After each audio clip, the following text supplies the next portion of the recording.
Co roku do fontanny di Trevi turyści wrzucają 1 000 000 euro. Ja tego nie robię, bo uważam, że pieniędzy nie należy tak sobie beztrosko wyrzucać. Buongiorno Italia, buongiorno Maria, con gli occhi pieni di malinconia, buongiorno Dio. Proszę Państwa, za moimi plecami Wezuwiusz. Możemy sobie na niego popatrzeć tylko i wyłącznie z daleka, bo jak się okazuje, bilety na wejście na szczyt można kupić tylko przez internet. Oczywiście tutaj nie ma internetu i nigdzie po drodze nie było żadnej informacji o tym, że oczywiście biletu się na miejscu nie kupi. Jestem strasznie poirytowany, bo wspinałem się tutaj dobre 40 minut. Spociłem się po drodze. Ogólnie to nie wyspałem się też dzisiaj. Już tak mniej więcej powiedzmy 80 km przed Neapolem szukałem sobie jakiejś miejscówki, żeby się rozbić i każda uliczka, w jaką wjeżdżałem, to stała tam dziwka. Więc koniec końców dojechałem do samego Neapolu, przespałem się w aucie na parkingu. No ale jakby ktoś lubił takie atrakcje, no to droga między Rzymem a Neapolem jest pełna prostytutek. Ja nie chciałem spać koło dziwki, bo jednak uważam, że jedyna kobieta, koło której powinienem spać, powinna być moja ewentualna przyszła żona. No i jeszcze kuzyneczka moja kochana. Ten Wezuwiusz to straszny niewypał dzisiejszego dnia. Już pomijając tamtą całą rezerwację przez internet, to przede wszystkim takie bramki powinny być stawiane na początku szlaku. A nie, że kurde idzie człowiek taki kawał tylko po to, żeby na końcu poczuć, jak ktoś go kopie w dupę. A w ogóle to, co widzicie wokół mnie, to jest efekt wybuchu Wezuwiusza, czyli Pompeje. Jedna z chyba z najciekawszych tego typu atrakcji na świecie. Wezuwiusz jest wciąż aktywnym, wciąż groźnym wulkanem, ale najbardziej spektakularny wybuch miał miejsce właśnie w 1979 roku, kiedy chmura pyłu przykryła kilkunastotysięczne chyba nawet miasto Pompeje. Można powiedzieć, że miasto się w ten sposób fenomenalnie zakonserwowało i dziś jest prawdziwą gratką dla archeologów. Pokazuje w fenomenalny sposób, jak funkcjonowały, jak wyglądały prawdziwe starożytne rzymskie miasta. Pompeje były w XIX wieku niezwykle popularne turystycznie. Organizowano tutaj sfabrykowane odkrycia, czyli przyjeżdżali sobie turyści, a osoby oprowadzające nagle coś tam odkrywały. Natomiast w XX wieku, szczególnie po II wojnie światowej, Pompeje były masowo plądrowane. Kto tylko mógł, przyłaził tutaj, kradł różnego rodzaju dzieła sztuki i jakieś tam fragmenty zabytków. W każdym razie wszystko, co cenne, było tutaj kradzione. Jednym z największych problemów społecznych obecnych Włoch jest podział na bogatą, liberalną północ i biedne, konserwatywne południe. Rząd bardzo dużo inwestuje na południu, co sprawia, że ci z północy się wkurzają, że ich pieniądze, ciężko zarobione pieniądze idą na nietrafione inwestycje lub też, co gorsza, na finansowanie tamtejszej mafii. Z moich obserwacji wynika, że tutaj na południu jest taniej, jest więcej śmieci na ulicach i jest znacznie większy rozpierdol na drogach. Tak jak na północy jeździło mi się bardzo dobrze, tak tutaj mam wrażenie, że pierwszeństwo ma po prostu odważniejszy. A w ogóle to w całych Włoszech trzeba doskonale mieć opanowaną umiejętność ruszania zręcznego. Strasznie wielkie te Pompeje. Chodzę i chodzę, końca nie widać, a już mi się siku chce. Półwysep Apeniński zamieszkiwały dość prymitywne plemiona, aż do mniej więcej XIII wieku przed naszą erą, kiedy na południu pojawili się Grecy szukający żyznych ziem, bo już nie byli w stanie wyżywić swojego szybko rozwijającego się państwa, a z kolei na północy pojawili się Etruskowie. Etruskowie są jedną z najbardziej tajemniczych grup społecznych. Nikt do końca nie wie, kim oni byli. Historycy uważają, że prawdopodobnie byli to Fenicjanie uciekający przed wojną. No i obie te grupy przyniosły olbrzymi skok cywilizacyjny. Mniej więcej w V wieku przed naszą erą Włochy od północy zostały zaatakowane przez Galów. Dodatkowo od południa Etruskowie wdali się w wojnę właśnie z Grekami, co oczywiście bardzo mocno osłabiło tą cywilizację. I wtedy mieszkańcy Rzymu się zbuntowali, wznieśli powstanie i wyswobodzili Rzym, bo Rzym to było miasto założone przez Etrusków na jednym z głównych szlaków handlowych między północą a południem. Oczywiście zaraz po wyzwoleniu się utworzono w Rzymie republikę na wzór greckich miast-państw. Władzę objął senat, czyli zgromadzenie wybitnych obywateli. Oczywiście historia swoje, legendy swoje. Już w eposie Eneida Wergiliusz opowiada o Eneaszu, który osiadł w Lacjum. Lacjum to jest po prostu nazwa krainy geograficznej po włosku Lazio, więc już teraz wiecie, skąd się wzięła nazwa klubu Lazio Rzym. To tak jakby nazwać jakiś zespół, na przykład Mazowsze Warszawa. No i właśnie w VIII wieku przed naszą erą potomkini Eneasza, księżniczka Rea Sylwia, bzyknęła się z bogiem wojny Marsem i urodziła bliźnięta Romusa i Remulusa. Za złamanie ślubów czystości księżniczka została wrzucona do więzienia, a chłopcy wyrzuceni na pewną śmierć nad brzegami Tybru. Znalazła ich i wychowała wilczyca, to jest historia, którą chyba każdy doskonale zna. Już jako młodzieńcy chłopacy wyruszyli wraz ze zbuntowaną grupą na poszukiwanie jakiegoś miejsca do osiedlenia się. Gdy docierali do 7 wzgórz Rzymu, ujrzeli kołującego orła, więc uznali, że to jest właśnie doskonały znak na to, że to tam mają założyć swoje gniazdo. I to jest oczywiście symbol, który pojawia się w wielu legendach i mitologiach, także chociażby w polskiej. Prawie 200 lat zajęło Rzymowi opanowanie całego Półwyspu Apenińskiego. Wtedy największym zagrożeniem stała się Kartagina. No i w wyniku wojen punickich Kartagina została zdobyta, a poza tym Rzym odniósł też wiele innych sukcesów, praktycznie opanowując całe wybrzeże Morza Śródziemnego. Znaczy całe zachodnie oczywiście, nie? Rzym stał się wtedy piekielnie bogatym państwem. Z Afryki zaczęli płynąć statkami niewolnicy. Że na tym sukcesie tak naprawdę korzystała tylko grupka obywateli, która stała się niesamowicie, obrzydliwie wręcz bogata. Natomiast zwykli, normalni mieszkańcy Rzymu żyli w strasznej biedzie. No bo niewolnicy pracowali za darmo, więc nie opłacało się nikogo zatrudniać. No i wtedy, żeby zapobiec buntom, zaczęto organizować igrzyska. Nie mam pojęcia, co to są za drzewa, ale te igły, które z nich spadają, się strasznie lepią do butów.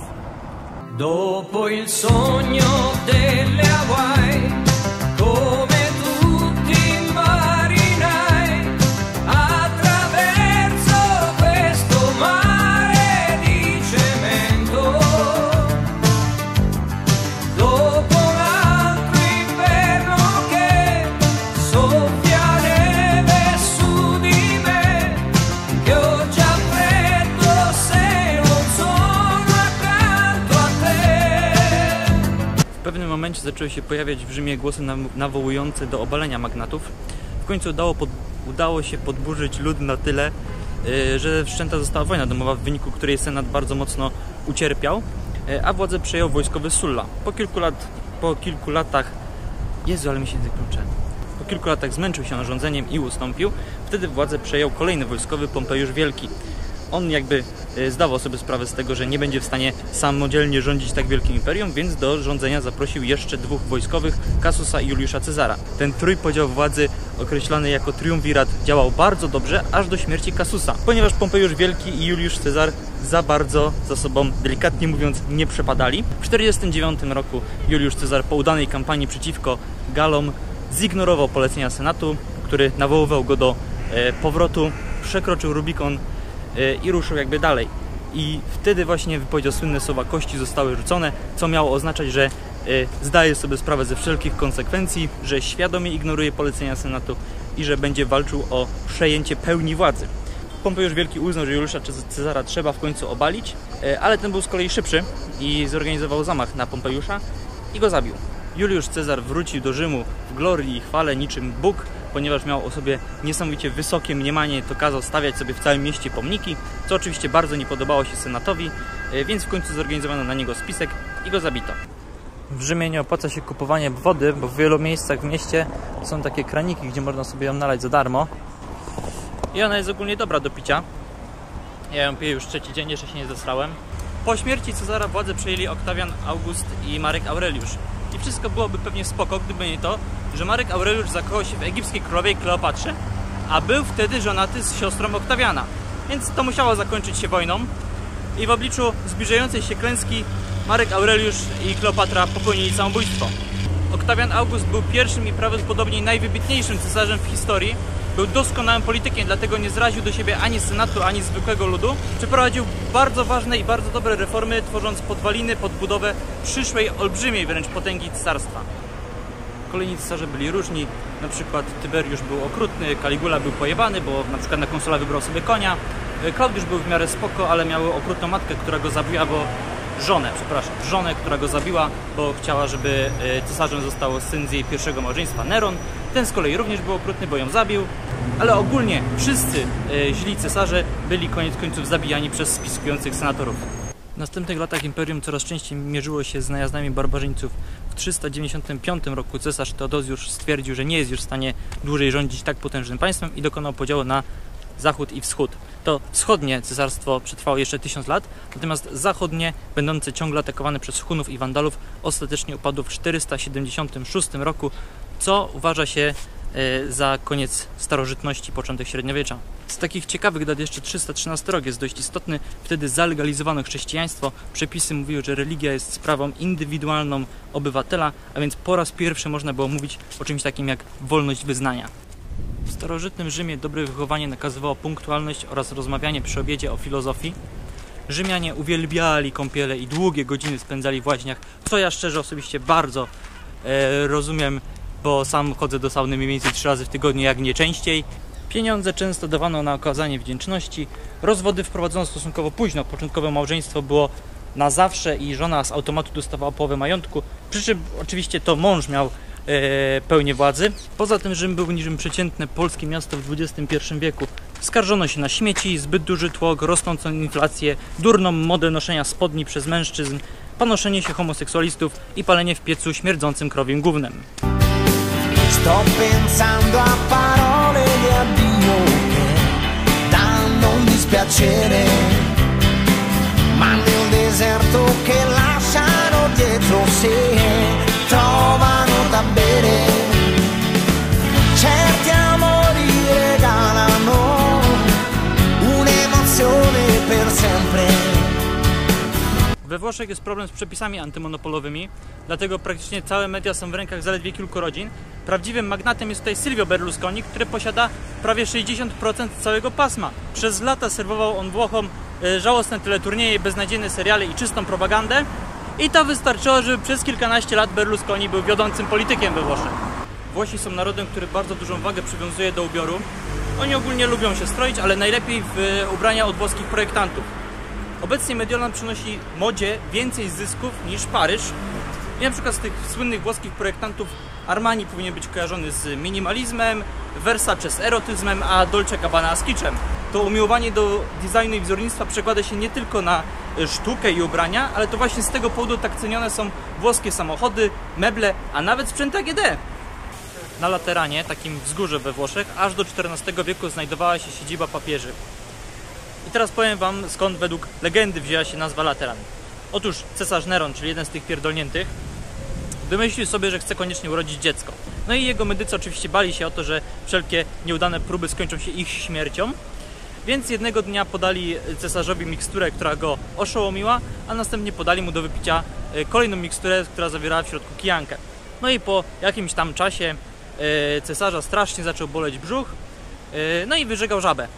No i tak się ucieszył, że to jest jego dziecko, że zaczął jeździć z tą żabą po całym mieście, chwalić się, pokazywać wszystkim Rzymianom, że to jest jego dziecko. No i przejeżdżając koło właśnie wzgórza Lateran, ta żaba mu ogólnie uciekła i stąd wzięła się nazwa Lateran, bo lateo znaczy ukrywać się, a żaba się schowała w trawie, a żaba to jest rana, czyli no rozumiecie chyba, nie? Muszę przyznać, że kuchnia włoska to jest absolutnie światowy top. Jeszcze nigdzie nie miałem tak, żeby mi żarcie aż tak bardzo smakowało. No i mam też parę ciekawostek jedzeniowych. Na przykład tortellini, według legendy oczywiście, wymyślił pewien włoski młody kucharz, który zobaczył śpiącą nago żonę swojego szefa. No i podobno właśnie kształt tortellini to jest kształt jej pępka. Pizzę zaczęto piec w XVIII wieku w Neapolu i pierwotnie było to danie takie typowo dla biedaków. We Włoszech występują dwie odmiany pizz. Pizza rzymska, która ma nieco grubsze ciasto, mniej więcej tak jak cienka pizza w Polsce, i pizza napolitańska, która jest bardzo cieniutka, gdzie ciasto jest praktycznie no, takie jak papier. Prawdziwą pizzę robi się całkowicie ręcznie, nie używa się żadnych wałków. Pizza neapolitana występuje w 3 wariantach, z których najpopularniejsza jest oczywiście margherita i oryginalnie na margericie powinny znajdować się plasterki pomidorów rosnących na zboczach Wezuwiusza. Skąd wzięła się w ogóle nazwa margherita? Otóż w XIX wieku jeden z kucharzy podał królowej Małgorzacie 3 pizze. 2 oryginalne neapolitańskie i jedną wymyśloną przez siebie. No i właśnie ta ostatnia najbardziej zasmakowała królowej i właśnie od jej imienia nazwano pizzę margheritą. Poproszę 500 margaritas. Nie, jak najbardziej to zdanie ma sens i oznacza dokładnie 500 margarit. Równie dobrze można powiedzieć 600 margaritas i to byłoby 600 margarit. Cóż, no nie pozostaje mi nic innego jak się powoli pożegnać. Do Włoch na pewno jeszcze wrócę, bo mam do objechania ten kawałek od Neapolu na południe i to będzie dobry moment, żeby poopowiadać o tutejszej mafii, bo przecież tego tematu jeszcze nie poruszyłem. A poza tym chciałbym też wrócić, żeby się znowu dobrze najeść. Pisanie bloga nie sprawia mi satysfakcji, zajmuje strasznie dużo czasu Dlatego porzucam dalsze rozwijanie swojej stronki. Wszystkie wpisy, które pojawiły się tam do tej pory, nadal tam będą, ale już na przykład nowych informacji z tej podróży tam nie znajdziecie. Myślę, że w przyszłości raczej bardziej z tymi informacjami praktycznie przeniosę się na Instagram, na który w tym momencie Was oczywiście zapraszam. No i tyle. O, ej, kurde, to są chyba akurat na koniec trafiłem na schody hiszpańskie. No dobra, tak mi się wydaje, że to są one. Kurde, muszę sprawdzić, ale chyba tak. No to żegnam Was z Włoch. Na razie.